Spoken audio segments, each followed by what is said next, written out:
इंसाफ होगा 24 घंटा चैनल के माध्यम से आप देख रहे हैं मोदी जी आज आए हैं हमारे कलकत्ता में और किस तरह से जगह जगह से पूरे बंगाल से लोग आए हुए हैं वो बोल रहे हैं। वो बोल रहा हूँ मैं, ये सत्य मीडिया से उसका कान में पूछना पड़ेगा क्योंकि वहाँ पर कुछ नहीं किया है।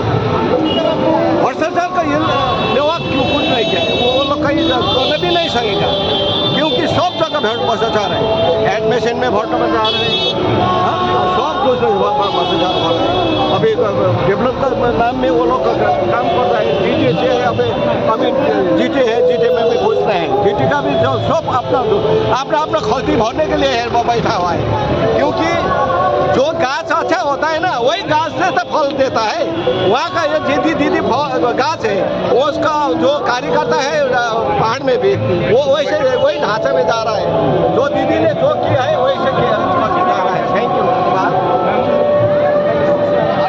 যারা আমাদের পাহাড়বাসী যারা ওখানকার নেটিভ আমাদের জনজাতি গোর্খা জনজাতি তারাই পাহাড়ের এই যে প্রবলেমগুলো সবই বলে দিল।